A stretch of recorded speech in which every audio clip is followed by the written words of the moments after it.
Break news చూస్తున్నాం. ఉమ్మడి విశాఖ జిల్లా కూటమిలో కుమ్ములాటలు చోటు చేసుకున్నటువంటి బ్రేక్ న్యూస్. గ్రూపు రాజకీయాలతో కూటమికి కొత్త తలనొప్పులు తప్పడం లేదనేటువంటిది చెప్తున్నటువంటి మాట. ఆధిపత్య పోరు కోసం నేతలు పాకులాటలాడుతున్నారనేటువంటి మాట కార్యకర్తల్లో బలంగా వినిపిస్తోంది. ఇక అధిష్టానం చేసినటువంటి సర్వేలో విశాఖ నేతలకు భారీగా మార్కులు తగ్గాయనేటువంటి మరొక వార్త కూడా వస్తోంది. 13 అసెంబ్లీ 2 ఎంపీ సీట్లతో పాటు కార్పొరేషన్ల చైర్మన్ల పనితీరుపైన అధిష్టానం అంతర్గత సర్వే నిర్వహించింది. ఈ సర్వేలో షాక్కు గురయ్యేటువంటి అంశాలు కూడా వెలుగులోకి వచ్చినటువంటి పరిస్థితి ఉంది. చంద్రబాబు దగ్గర సర్వే రిపోర్ట్స్ అన్నీ ఉన్నాయి. ఇక సర్వేలో చాలామంది నేతలకు మార్కులు తగ్గాయి అనేటువంటి మాట అయితే క్లియర్ కట్గా చెప్తూ ఉన్నారు. ప్రజలకు అందుబాటులో ఉండటం లేదని ఎమ్మెల్యేలపై ఇప్పటికే ప్రజలు కంప్లైంట్లు చేస్తున్నటువంటి పరిస్థితి. ఆ కంప్లైంట్లకు సంబంధించినటువంటి డీటెయిల్స్ కూడా చంద్రబాబు వద్దకు చేరాయనేటువంటి సమాచారం. ఇక లిక్కర్ మాఫియా మైనింగ్లో తలదూరుస్తున్నట్లుగా ప్రధానంగా టీడీపీ నేతల మీద ఆరోపణలు అయితే వస్తూ ఉన్నాయి.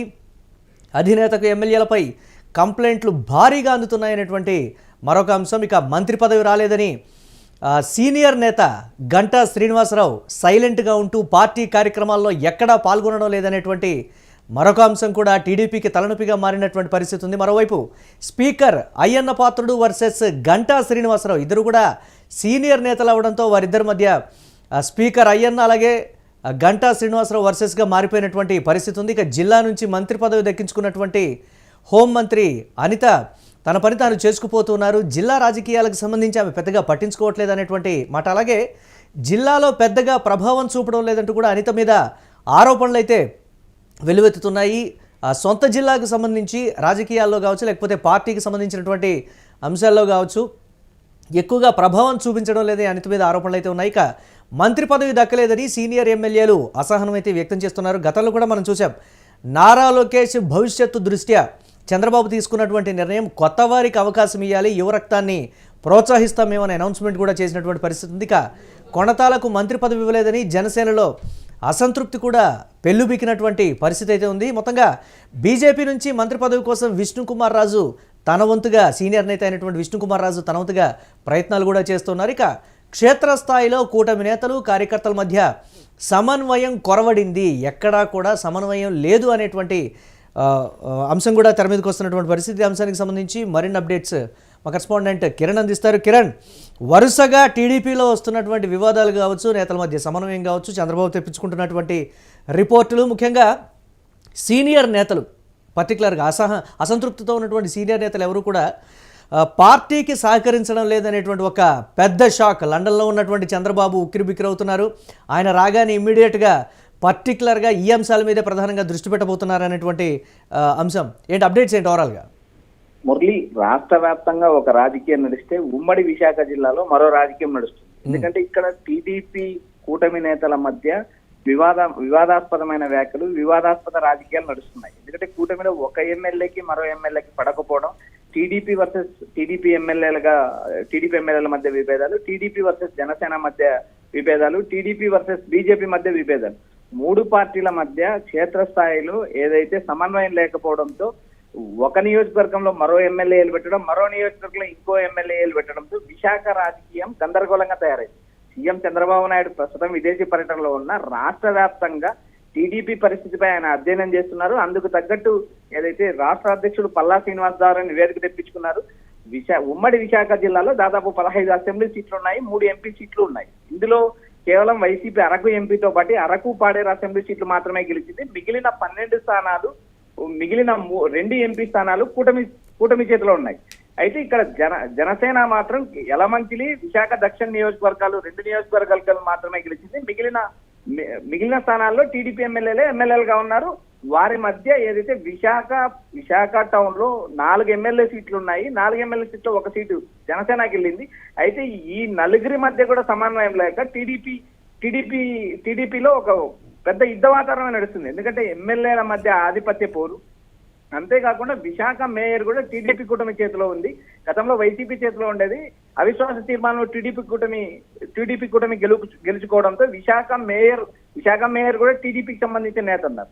ఎక్కడ ఏదైతే కూటమిలో 3 పార్టీలు ఉన్నాయి, 3 పార్టీల మధ్య సమన్వయం లేకపోవడం, ఎమ్మెల్యేల మధ్య విభేదాలు. అలాగే టీడీపీ క్యాడర్లో వినిపిస్తున్నటువంటి ఒక వార్త కిరణ్, దీనికి సంబంధించి మా అధినేత అలాగే చంద్రబాబు ఇద్దరు సమన్వయంతో ముందుకు వెళ్తున్నారు కదా అని కార్యకర్తలు అయితే ఇరువురు కార్యకర్తలు ఫీల్ అవుతున్నారు. కానీ సీనియర్ నేతల విషయంలో ఎందుకు ఈ అసంతృప్తి? అంటే ఈ ఇరు పార్టీలకు సంబంధించినటువంటి అధినేతలు నేతల మధ్య సమన్వయం చేయడంలో కావచ్చు, లేకపోతే ఆ సమన్వయం కొరవడినటువంటి అంశాన్ని దాన్ని సెటిల్ చేయడం విషయంలో కావచ్చు, ఎక్కడ ఆ స్థాయి ప్రయత్నాలు కూడా ఏం చేయడం లేదనేటువంటి మరో విమర్శ. దీన్ని ఎలా చూడాలి కిరణ్? మురళి, ప్రధానంగా ఇక్కడ టీడీపీ, జనసేన, బీజేపీ మూడు పార్టీల అధిష్టానాలు ఏదైతే సీఎం చంద్రబాబుతో పాటు డిప్యూటీ సీఎం పవన్ కళ్యాణ్ అయితే అంతేకాకుండా ప్రధానమంత్రి నరేంద్ర మోడీ వీరి ముగ్గురి మధ్య సఖ్యత ఉంది. ఈ కూటమి మరో 15 ఏళ్ళు కలిసి ఉంటే మాత్రమే వైసీపీ అధినేత జగన్మోహన్ రెడ్డిని అధికారంలోకి రాకుండా అడ్డుకోగలము అంటూ ఒక కీలక నిర్ణయం తీసుకున్నారు. దాని ప్రకారం 2024 ఎన్నికల ముందు కూటమి కట్టారు. భారీ మెజార్టీ దాదాపు 164 సీట్లు గెలిచి అధికారంలోకి వచ్చారు. అధికారంలోకి వచ్చిన తర్వాత ఏదైతే క్షేత్రస్థాయిలో టీడీపీ, జనసేన, బీజేపీ కార్యకర్తల మధ్య సమన్వయం లేదు. మండల స్థాయి, జిల్లా స్థాయి, గ్రామ స్థాయి నేతల మధ్య సమన్వయం కొరబడింది. ఈ సమన్వయం కొరవడంతోనే సీఎం చంద్రబాబు నాయుడు పలుమార్లు లేఖలు రిలీజ్ చేశారు. పలు కీలక ఎమ్మెల్యేలను పిలిపించి తలంటారు. అంతేకాకుండా జనసేన అధిష్టానం ఏదైతే ఉందో పవన్ కళ్యాణ్ కూడా పలుమార్లు జనసేన కార్యకర్తలకు, జనసేన ఎమ్మెల్యేలకు కూడా ఆయన పలు వేదికల మీద నుంచి విజ్ఞప్తి చేశారు. కలిసి ఉంటేనే జగన్మోహన్ రెడ్డిని అడ్డుకోగలము అంటూ ఆయన పలు సభల్లో కూడా ప్రసంగించారు. అంతేకాకుండా నరేంద్ర మోడీ వచ్చినప్పుడు, ప్రధానమంత్రి నరేంద్ర మోడీ కర్నూలు పర్యటనకు వచ్చినప్పుడు కూడా ఈ కూటమి మరో 15 ఏళ్ళు కలిసి ఉంటుంది, కలిసి ఉంటేనే ఆంధ్రప్రదేశ్ అభివృద్ధి చెందుతున్నట్టు మోడీ సమక్షంలో కూడా మాట్లాడడం జరిగింది. ఇక్కడ క్షేత్రస్థాయికి వచ్చినప్పటికీ మూడు పార్టీల మధ్య సమన్వయం లేకపోవడం, కార్యకర్తల మధ్య సమన్వయం లేకపోవడం, అంతేకాకుండా స్థానికంగా ఉన్న పనుల పైన కూడా మూడు పార్టీల మధ్య విభేదాలు ఉండడం, ఎవరికి చెప్పాలనో, ఏ అధికారి ఎవరికి పలకాలనో కూడా క్లారిటీ లేకపోవడం, ఈ అన్ని వ్యవహారాలు చూసినప్పుడు టీడీపీ కూటమిలో గందరగోళం నెలకొనింది.